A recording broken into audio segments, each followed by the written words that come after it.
Well, speaking of Superman, we saw a tremendous drop in a very expensive comic book. Now, we chatted about the Selling Superman documentary that's going to be coming out in the next year or two. Jeff being in the documentary. We even had Rage Theo and One True Nerd King both on the show last week. Well, at one point, the price came up about the 7.0 and what we think it would go for. And someone mentioned like, oh, it's like $2 million. And I think, Jeff, you were like, thumbs up. You think it could go for more. Why don't you let them know what happened over this last week? Well, we found out that a 7.0 will not sell for $3 million. But or would it? So that, okay, this is where it gets a little confusing, all right, and where you got to take a deeper dive. So a 7.0 sold, I believe, in 2022, okay, for $2.6 million. We just watched a 7.0. I don't know if it's the same one or not, but it is probably the same one because I think there's only two 7.0s. But it's not the same one from the Selling Superman documentary. We got to clarify that, too. Yeah, that's a great point. That is not the one, which just sold for $1.6 million. That's a $1 million drop, okay? So you wonder now, how could that be? What is going on? Is it the market? Is it something different? All right? This book was auctioned off by a sports card company, primarily known as a sports card company, okay, Golden Auctions. All right, shout out to them because they do some great content, sports related. So this book, and I'm not sure who owns it. I don't know if Golden owns it, okay, and they're trying to promote their comic side. But if they don't own it and they were convinced by this company to sell it through a sports card auction house, you're gambling. I mean, you're truly gambling. You need to go through proper channels. I want to know, as a Golden Age specialist, we've talked about this adjustment period that we're in. We say drops on the show a lot because, hey, when a book goes from $1,000 to $300 in a year, it's dropped.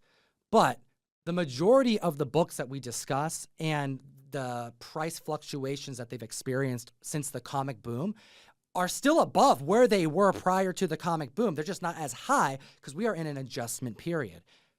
But I want to know, from the Golden Age side, is it the same? Because I suspect that it hasn't been. Yeah, I mean, Golden Age is still staying fairly strong. It feels like there's consistency in that market. It's either where it's at or it's up. So to see that $1 million drop, it's tough because you can also take into consideration one other thing. I think at that time when that 7.0 sold, it may have been the second highest graded. But someone did take one of those 8.0s, because there were two 8.0s, and got that upped to an 8.5. So now that 7.0 is no longer second highest graded. It is now the third highest graded. Could that have caused an effect for the price? Potentially. That much of a difference? I don't think so. I have picked up books, and I'm sure all of us have for the most part, maybe not Ryan, because I'm sure he doesn't dive into that deep on the collectible side of it. But it matters where you find books, right? Whether it's the inexperienced dealer at a convention, whether it's that odd website that happened to find a collection in the neighborhood, or some other auction house in your area. Okay, so I think that is probably the largest factor, is where this was sold.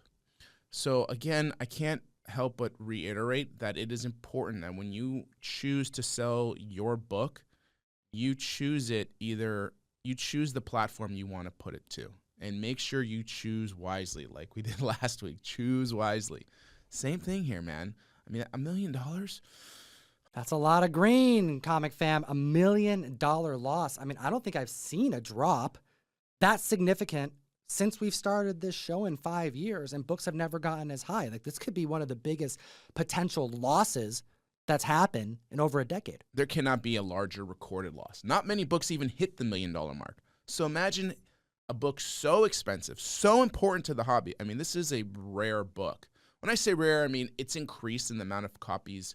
It's not that great, though, dude. Superman 1 is dope, but it's a mostly reprinted material. Yeah, it's mostly reprinted. I think there's 4 reprinted stories and some new material in there. Including Action 1. Including Action 1, right? So, and I think Action 7 as well is in there. So you have Superman 1, which has got a great cover. It's a classic cover. It's in 1939. There's about 70 or so graded copies. That's half of a Batman 1. I mean, a Batman 1 has about 140 graded copies. Action 1's about 40-ish. So, I mean, you're kind of looking at that amount of graded books, but it's very coveted. Maybe 2.6 was high. 1.6 sounds low for this book, historically speaking. Even if you split the difference, it should have easily have sold over $2 million, I think. And that's another thing to point out there. You started the conversation off by saying you don't know if the auction house has any type of investment in it. Now, we're not saying, we're hypothesizing at this point, but like, I know that there have been examples in the past where an auction house will incent a seller to bring something to the site. They'll cut a deal. They'll give like a safety net or of some kind. They may even pay to have it sold there. So there's other factors at play that 1.6 may not feel as terrible as it appears.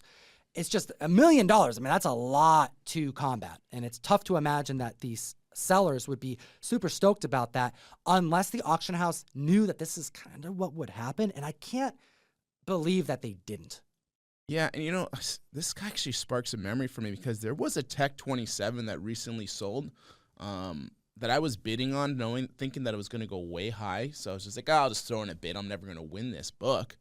And it went lower than what I thought. I mean, I talked to the person who won it, and they were looking to immediately flip it because they were shocked that they even got it.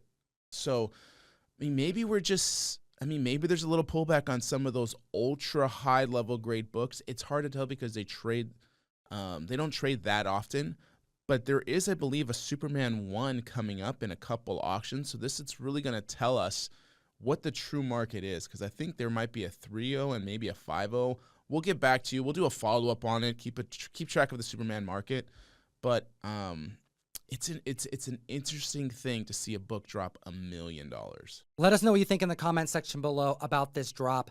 I mean, safe to say the biggest drop that we've seen, and possibly the biggest drop that's publicly recorded.